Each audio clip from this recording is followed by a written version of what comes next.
Examples last time. We did a 4x cosine x, and then we did x squared e to the 3x, where we got about halfway done and talked through the end, and that's the one you can watch on the other video. You can watch the whole solution. Okay, so what happened? In both cases, and so there's this thing of choosing what is the f and what is the g prime, right? So like we're thinking of this as one term of the product rule. And so it's what is the f and what's g prime? Well, in both cases, we picked the monomial, the x to a power, to be the f. And that worked. And then this like cosine or e to the x, we chose as g prime. And why did that work? It's because you need to find f prime, right? And what happens, how does f prime compare to, when you have x to a power, how does f prime compare? Or in this one, f was x squared, and we did f prime, and it was? So why did this work? What's happening when you take the derivative? What's happening? What's that? Yeah, you lose a power, right? So when you lose this power from x to 1 down to x to the 0, or just 4, then you end up getting just something like sine without the x. And in this one, we did it, and then we got like 2x times something like e to the 3x. And so we did it again, and then we got just e to the 3x with some coefficients, okay? So this is what's happening with these types of problems. You want to let f be that x to a power, and then when you take the derivative, it reduces the power, and you make progress. You make progress.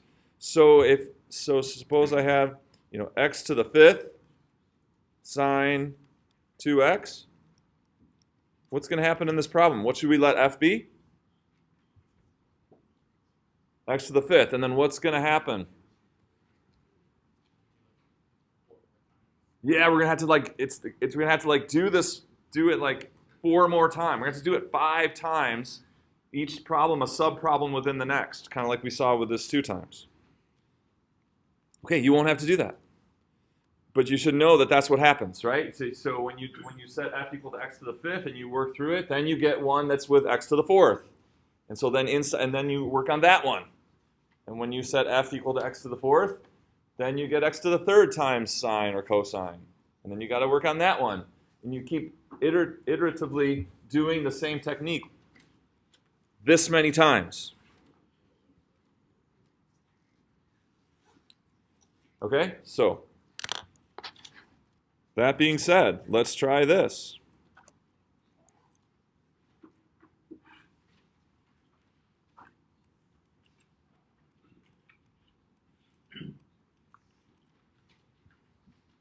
What's it going to mean?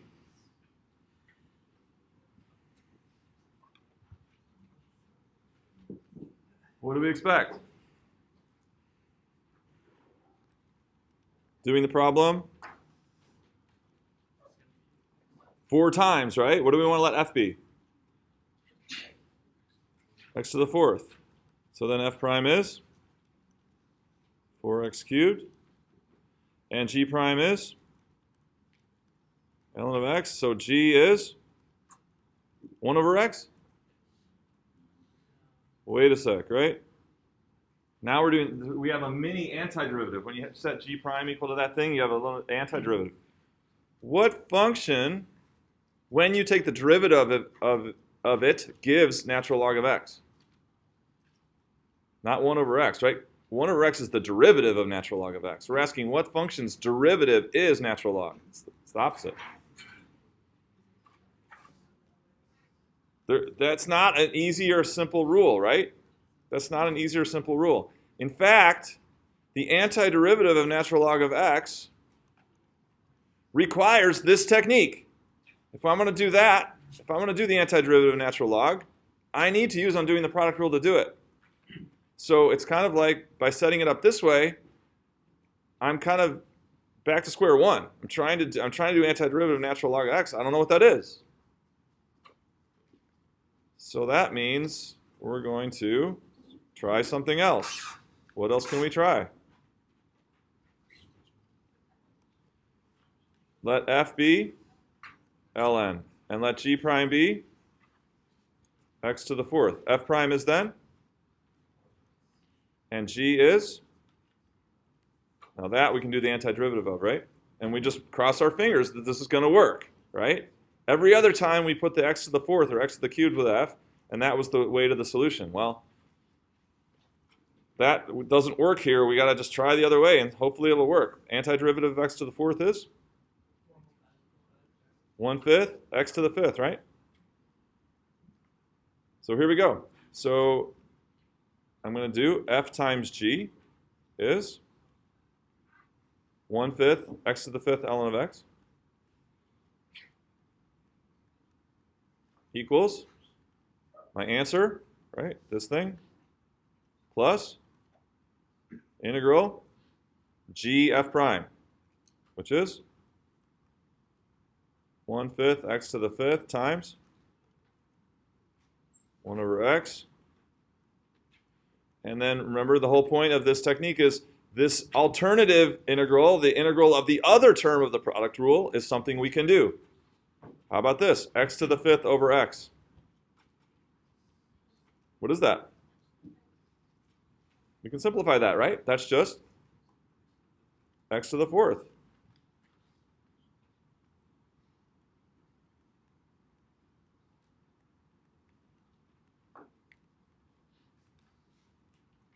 Okay, so we got 1/5 x to the fourth, antiderivative. Antiderivative of x to the fourth is? We already did that, 1/5 x to the fifth. We just have another 1/5, right? So 1 over 25 times. Therefore, answer is fg minus the easier antiderivative. Right? This undoing the product rule is like an indirect way of finding it. By using the product rule, you find the antiderivative of an easier integral, and then you indirectly solve for the one that you want. So a equals 1/5 x to the fifth ln of x minus 1 over 25 x to the fifth, and then, so that's our what's called the principal antiderivative, where the constant is 0. All antiderivatives then would be plus c. Remember the plus c is the minus f of a, which allows for starting accumulation at any x equals a, right? Any starting value.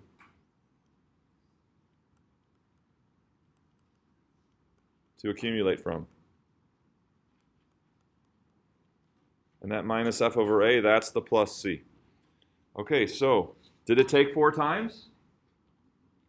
No, it just took 1 time, okay? And so this is the thing. When you have like x to a power times a e function or a sine or a cosine, that's when you let the f be the x to the power. And you have this reduction of the power that helps you get through the problem. But when you have x to the power times ln of x, it's a different animal. You set f to be ln of x, and it doesn't matter what the power is. Negative powers, big power, x to the 100, will still only take one process of undoing the product rule to get the answer. X to the 1,000, x to the negative 2, x to the negative 10, x to the negative 6, 6/5. Doesn't matter what the exponent of x is, times natural ln of x. If you set f equal to ln of x, g prime to this term, one trip through undoing the product rule gets it. Does it make sense? Yes, please. How'd you get the 25, 1 over 25? Because I had the 1/5 here, right? Okay. And then x to the fifth over x was x to the fourth. So I'm doing the antiderivative of x to the fourth, Oh, okay. which is 1/5 x to the fifth times the 1/5 makes 1/25. Do you see it? Other questions?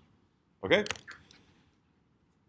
So we're kind of adding to our repertoire of undoing the product rule here. We know it's kind of like functions like x to the something times e, or sine, or cosine, or ln of x. So another, can I erase this? Any questions?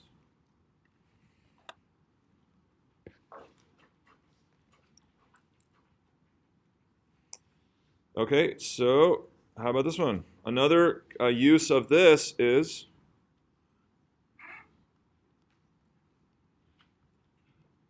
inverse trig functions. Inverse trig functions, to get their antiderivative, we use undoing the product rule. Okay, so we have to decide, what is f? What is g prime?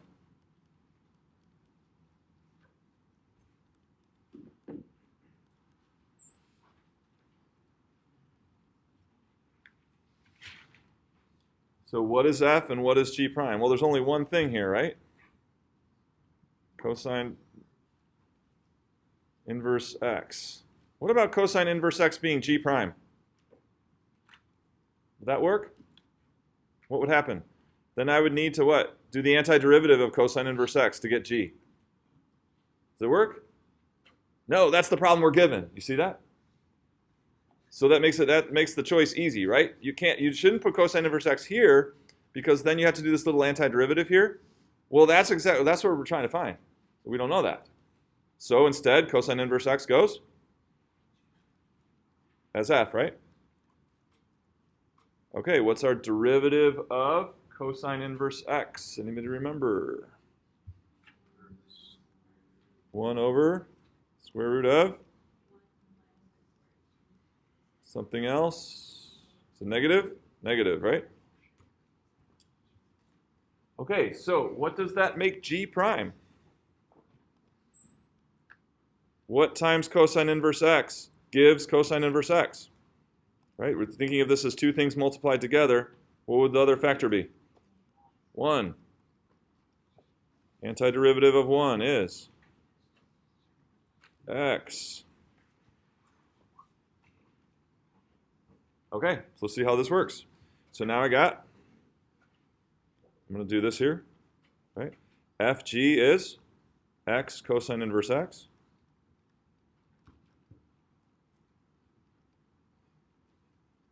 equals my answer plus antiderivative of g f prime.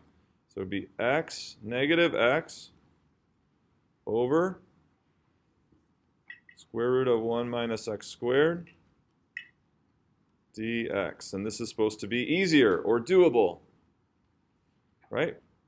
Easier or doable, is it? Let me write it this way. So you can rewrite that as what? This thing to the negative 1/2 power, right? On the top. Let's see if that conjures anything. 1 minus x squared to the 1/2. How about this antiderivative? Can we do it? Do we have the power? How? If you worked on your homework like I suggested, then this should be obvious. It's chain. You see it's reverse chain? Why is it reverse chain? Because this is essentially the derivative of the inside, right? Remember? Undoing chain. You're looking for f prime, f,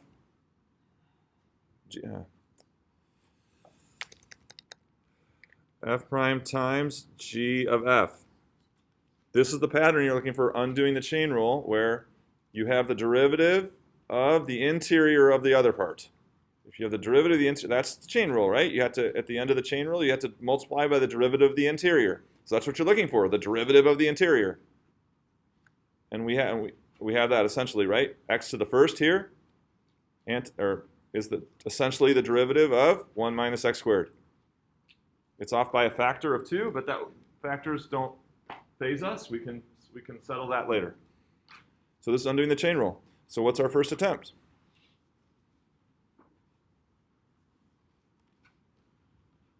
So you don't erase this. I'm gonna erase this for room space.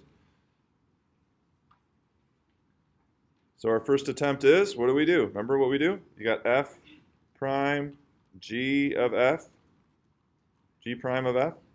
Sorry, I wrote that wrong before. It should be f prime g prime of f. Okay? And the answer is g of f. So what do we do? Antiderivative of the exterior, right? Antiderivative of the g prime. So first attempt is?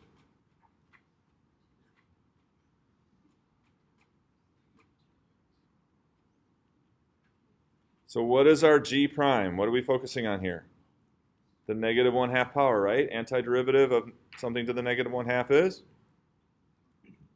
Something to the positive 1/2, right? Positive 1/2.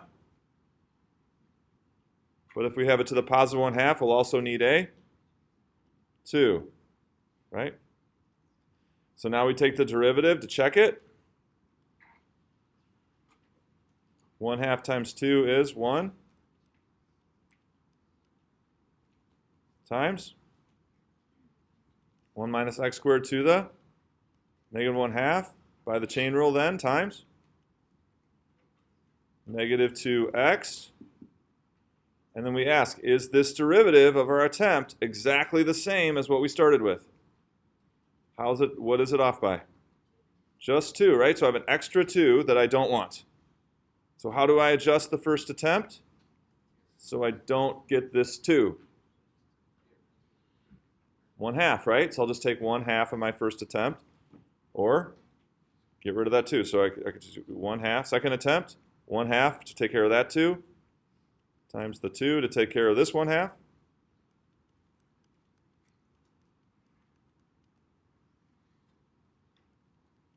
Which equals 1 minus x squared to the 1/2. So so here we get what? Undoing the chain rule within the undoing the product rule process.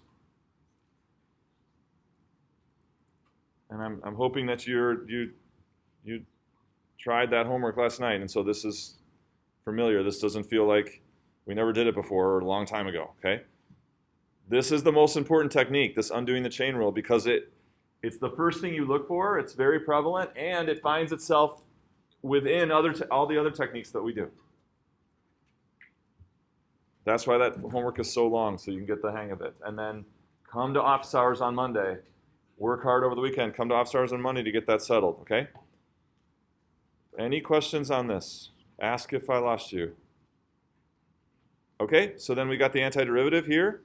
And so then the answer is this, x cosine inverse x, minus the antiderivative of this, right? This thing right here, which was our 1 minus x squared to the 1/2 plus c.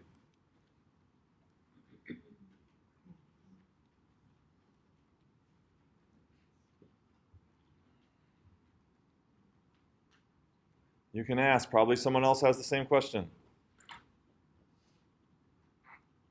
Nope. Okay, so let's summarize what...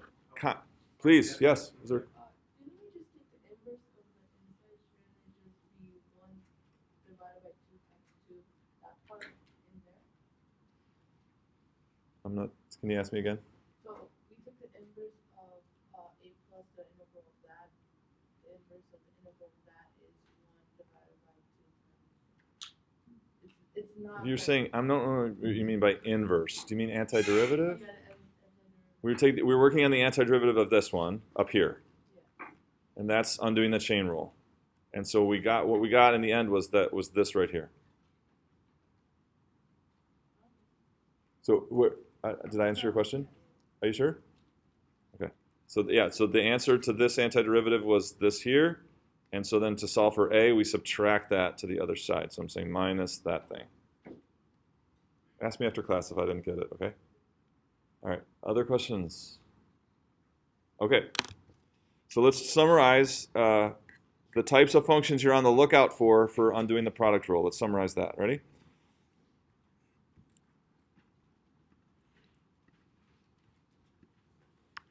First is x to a power times sine x or cosine x, right? So that's basically the same thing. How many times through undoing the product rule will that take?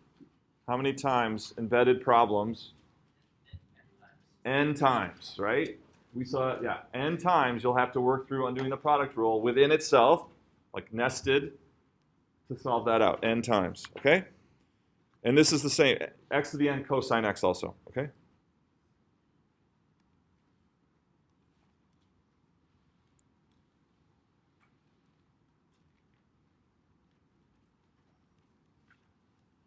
All right, x to the n e to the kx. How many times will that take to get to the answer? We did x squared last time in class. N times. N times will take n times going through the process of undoing the product rule within itself to get it. Okay, so natural log of x we didn't do, but you can do it. It's a pretty straightforward one. It's a lot like the one we just did, the cosine inverse x. All right, what about x to the n ln of kx? How many times does that take through going through undoing the product rule? Once, right? This was different. Here you set f equal to ln, not x to the n. And then no matter what the power is, it doesn't matter what the power is, x to the n, you'll only take once. Only take one time through. Oh, and then I left off inverse trig functions.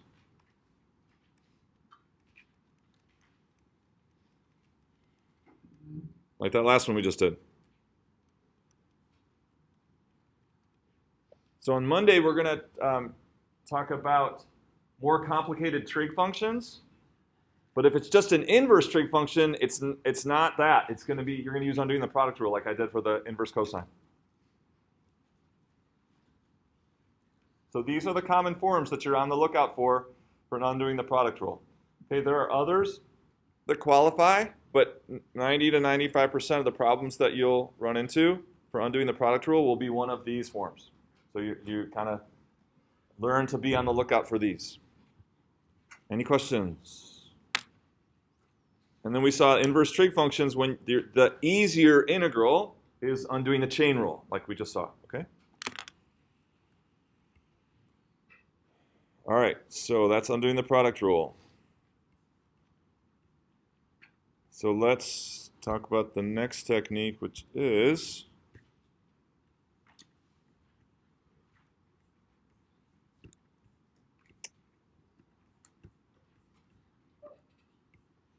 finding the derivative, the antiderivative of a rate of change function that is a rational function.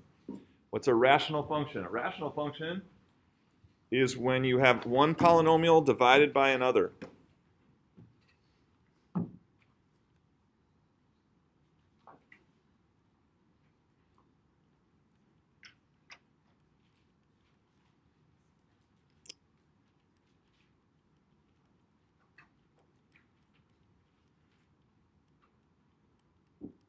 So they're of this form. And what are polynomials? What are polynomials? They're sums of sines and cosine, exponential, x to a power with a coefficient.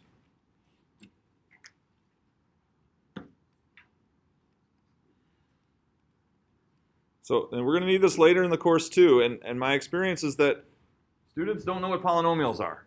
You should know what a polynomial is. You've been working on it since pre-calculus, okay? It's when you have a sum or difference of terms that are x to a whole number power, and then any real coefficient.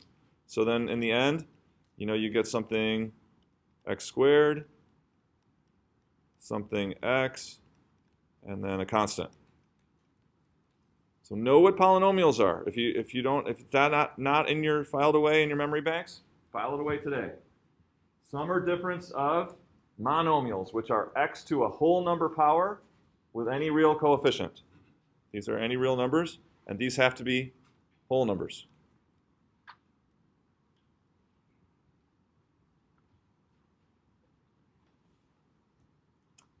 Okay, so what about this? Does it qualify? 2x squared plus x over x plus 1. Are those both polynomials? Yep, right? This is a second degree polynomial because it has its highest power of 2. This is a first degree polynomial, highest power 1. This is a quadratic, that's a special name. Linear polynomial at the bottom. And so with these functions, if the degree of the numerator is greater than or equal to the degree of the denominator, you're gonna begin by dividing, doing long division. Okay, is that the case here? What's the degree of the top? 2. Degree of the bottom is 1 because of the exponents. So we're going to do long division. And long division of polynomials is just like long division of numbers. Well, it's very similar. So we want to hold places for all the powers of x less than the one we have, right? So I need to hold a power for x to the first, which is 0, x to the first, and then 0. Okay, so I'm going to start up here, and I'm going to say, what do I need to multiply x by to get 2x squared so that the 2x squared goes away? 2x, and I'm going to put the 2x in the linear column, the 2x in that column there. So then 2x times x is x squared, 2x times 1 is, subtract.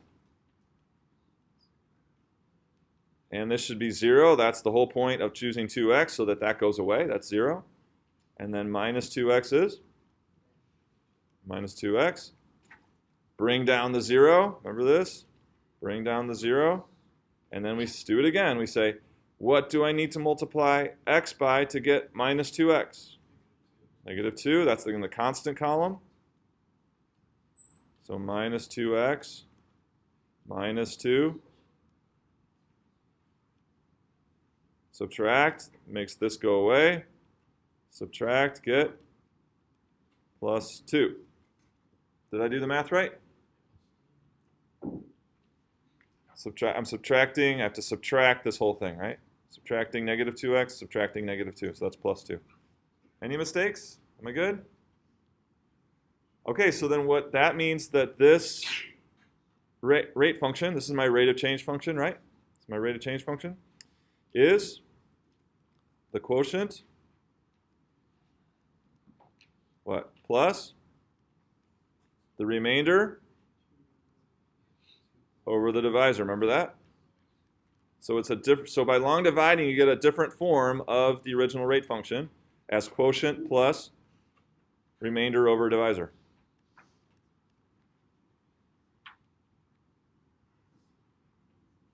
Can we do it? Antiderivative of 2x. X squared. Antiderivative of minus 2. Antiderivative of 2 over x plus 1. This is to the over x plus 1 to the, only when it's x plus 1 to the first in the denominator, or x plus 1 to the minus 1. Any other power is not natural log. The only time you use natural log is if this power in the denominator is 1. You need an absolute value. That's a discussion for a different day. But basically, what's happening is the domain of this is all real numbers except negative 1, right? You can have negatives down here. But the domain of natural log is only positive numbers. But we need the domain to match this domain. So by using absolute value, we can have negatives in there that makes it positive, and we can take the natural log of that, and so now our domain matches up. That's the short description of that. Okay, and then this is our principal antiderivative, so we need all possible antiderivatives, starting from all net accumulation functions starting from any value x equals a.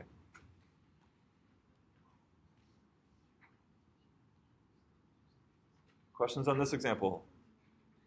Okay, now what happens is, when you have, so here's a case where n is less than d. Okay, there's n is less than d. Sometimes that's not easy like this. Sometimes you get n is less than d, and it's not just a straightforward, easy natural log. So that's the next technique that we're going to learn. Whenever you have an n less than d situation, and it's not just straightforward, you have to use something what's called partial fractions. So let's talk about that, partial fractions.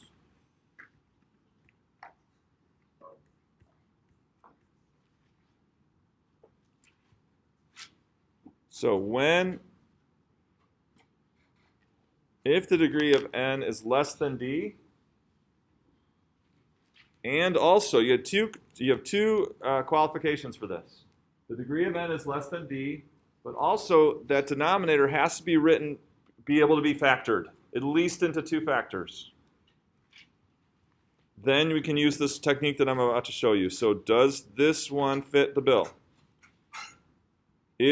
What's the degree of the numerator? The numerator. Degree of the numerator is 1. What's the degree of the denominator? 2. So there's the 2. So first condition met. Degree of the numerator is less than the degree of the denominator. All right, next. Can this be factored? If this can be factored, then we can use this technique I'm about to show you. But if it cannot be factored, you can't do it. So yes or no? Can it be factored? Remember these problems back in the day? Can we factor it? So yeah, you got like a 2x and x, and then we need to multiply to -1 and add to -1. Can I do it? Can I multiply these two to -1 so that the inners and outers add to -1? Yes, +1, -1. Because I get plus x minus 2x is minus x. See that? So for this example, we got both conditions met. Degree of the numerator is less than the degree of the denominator. Degree of the denominator can be factored. So this technique is based on the idea of adding fractions. And when you add fractions, what do you need when you add fractions?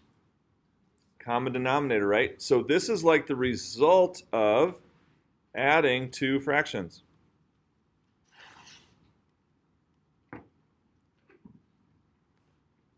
And when we added those, we found a common denominator, which was this.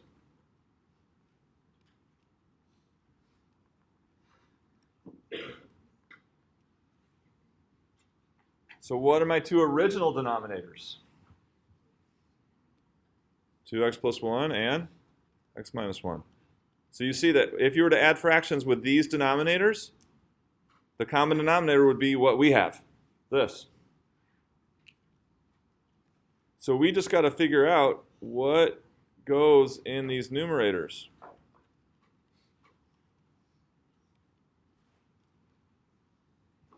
What is it that goes in the numerator for 2x plus 1 and the numerator for x minus 1 so that when you add these fractions together, we get this rate function? So let's do it. So we're going to actually add these together, keeping these as unknowns, and then figure out what we're going to need a and b to be. So again, how do we add fractions? So a over 2x plus 1 plus b over x minus 1 equals 2x plus 1 x minus 1. So what would my numerator be if I have a over 2x plus 1 and b over x minus 1? So this is where you have to, I got to multiply the top and bottom by something to get the common denominator, which is x minus 1, right? So I'm going to multiply top and bottom by x minus 1, which is going to give me a times x minus 1 first. And then what am I going to multiply top and bottom by here? 2x plus 1 on the top, 2x plus 1 on the bottom.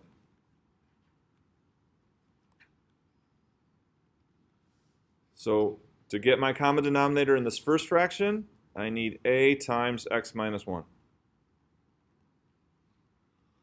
To get my common denominator here in the second fraction, I need b plus, familiar? Adding fractions, familiar? Does this make sense? So then what does that mean? That means that I got my common denominator. So what does this numerator equal then? So a times x minus 1 plus b times 2x plus 1 has to equal what? 5x plus 1, the numerator that I had. So I need the a times x minus 1 plus b times 2x plus 1 has to equal 5x plus 1.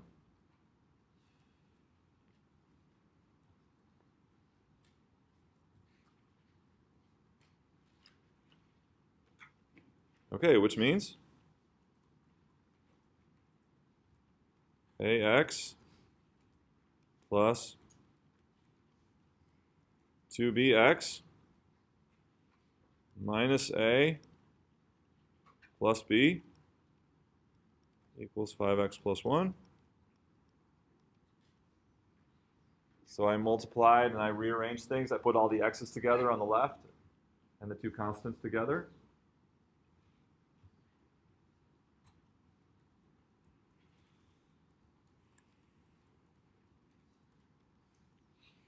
So notice coefficients of x. I've got a and 2b. Those together have to equal 5.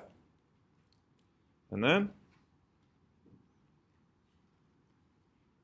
negative a plus b has to equal 1. So I'm going to look for my like terms. My x to the first power, all those coefficients then have to be 5, and then the constants have to be 1. So that gives me this set of equations. A plus 2b equals 5. And negative a plus b equals 1. So now I have a system of equations. Here's another blast from the past.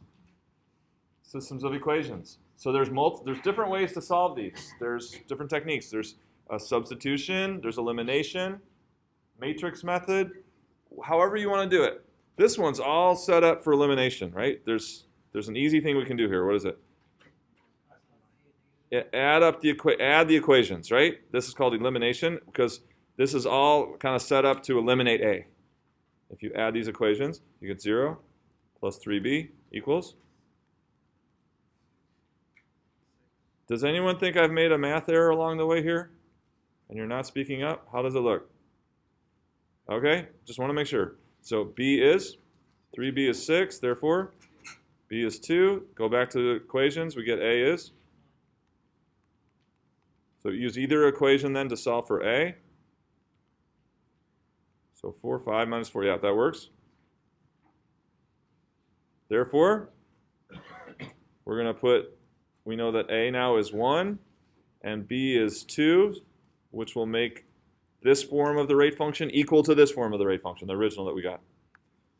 So we have 1 over 2x plus 1 plus 2 over x minus 1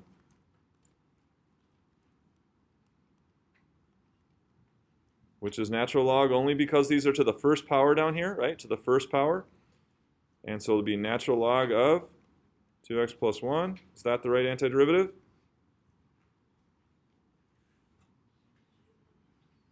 Okay, there's like a little undoing chain here, right? If you did the chain rule on that, you'd also get a.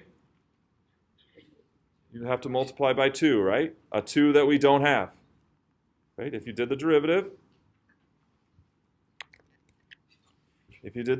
of this, you'd get times 2.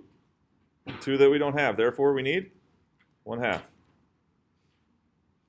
Plus 2 times plus 1 plus c. Okay, did I lose you? Please ask if I lost you. Yes, please. Can you just go through how you got 0.5 again? This 0.5? Yeah. It's like this is like a little undoing the chain rule, because if you were to do the derivative of this, you get 1 over 2x plus 1, then by the chain rule, times 2. A times 2 that we don't have here. So I need the 1/2.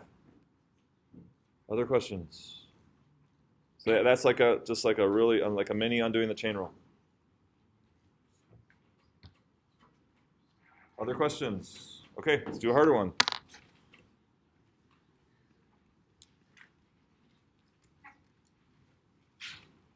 So, in order for it to be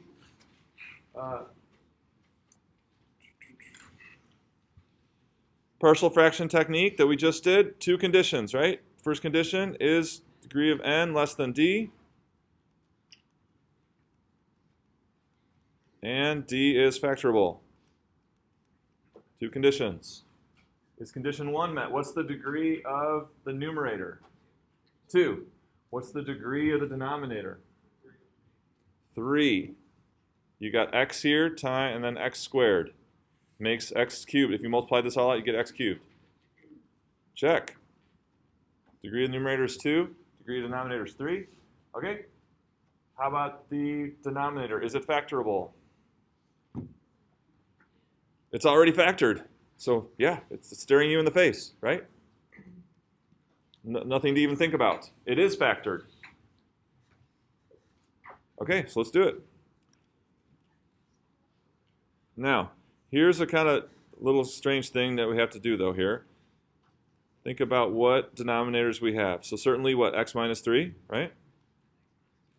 And x minus 2 squared. But there's another possible denominator that we could have that would, when you add these 3 together, would still have this as the common denominator. What?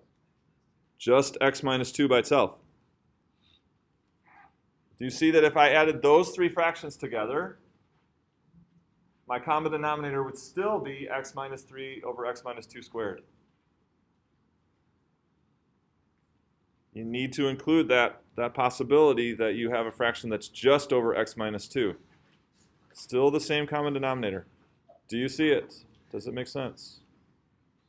So when you have like a linear term to a power, you need every power of that term as a possibility for a denominator. Okay, so we're going to go A, B, and C.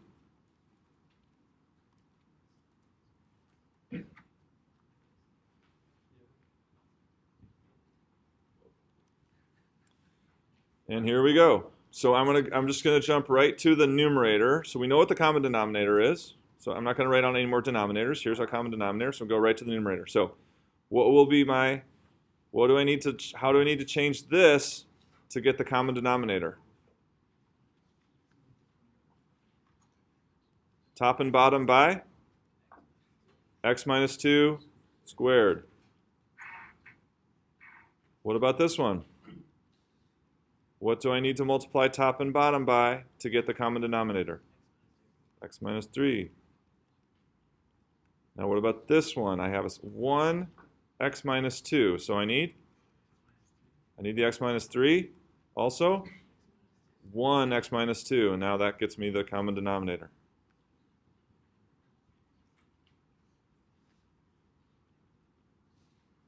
How are we doing? Making sense? And that whole thing has to equal x squared plus 0x plus 1.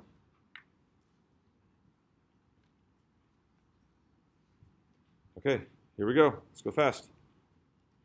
Ax squared minus 4ax plus 4a plus bx minus 3b plus cx squared minus 5cx plus 6. Please check my math. 6c, thank you. Everything else good? Here we go, x squared terms. Red squares. Just 2 x squared terms. So that's going to be 1. All right. Green triangles for coefficients of x.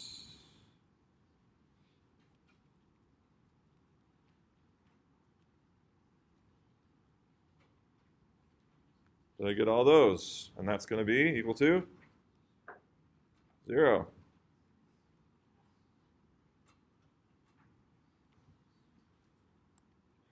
Brown. Use brown too much. All right, so we'll do brown circles for constants. Equals.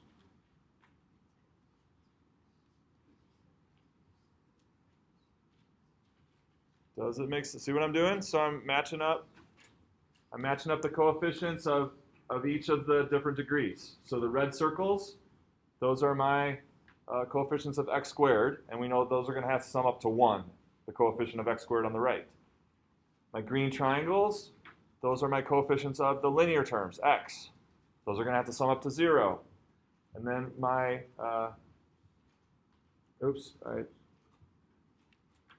my brown circles are my constants. They're going to sum up to 1.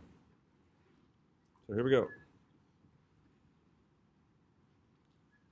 So A plus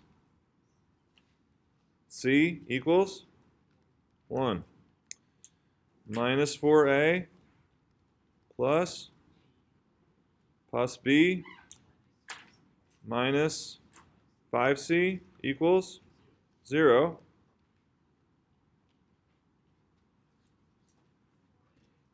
Uh, 4A, shouldn't use brown, it looks like red to me. Minus 3B plus 6C equals 3 equations, 3 variables. 3 equations, 3 variables. So there's elimination, substitution, matrix method, whatever you want. Possible ways to solve this. So what do I see? So if we could eliminate, so you could do elimination twice. You could eliminate B. I think that may be the way to go. Eliminate B from the lower two, and then you'd have an equation of A and C, and you can combine it with the top one. So how would we eliminate B? We would take this one and multiply by. If I multiplied that equation by 3, when I add them together, the B's will go away. So let's do it. So I get negative 12 and 4 is negative 8A. 3B and minus 3B is 0. Minus 5C, 15C and 6C is minus 9C equals 1. Now I can combine this one with the first one, because now I got 2 equations, 2 variables, A and C. So let's use substitution for that. A equals 1 minus C from the first equation. So then I can come here and do minus 8 times A, which is 1 minus C, minus 9C equals 1. So here's 8C, and negative 9C is negative 1C. Minus 8 equals 1. So is this right?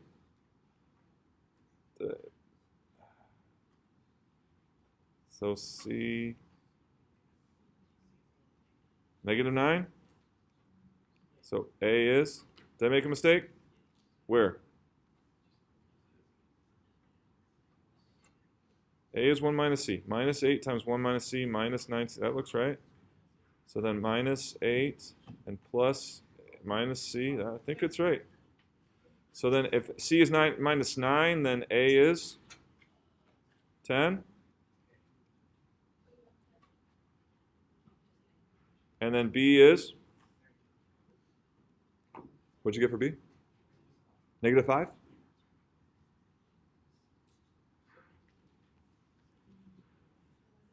Whatever B is, minus 4A. So negative 40 and positive 45. Negative 5, you said? Yeah. Negative 5? Plug those back in here. You'll have natural log there. You'll have natural log there. Will this be natural log? Negative 5 over x minus 2 squared? Power rule, right? This is to the minus 2. That'll be power rule. All right, I'll just leave it up if you want to talk. So we almost got it. So we just got to plug in the A, B, and C, and then do those 3 fraction. We can do all those. Okay, 2 iMath AS are due Monday at 5. If you haven't started, you need to start soon.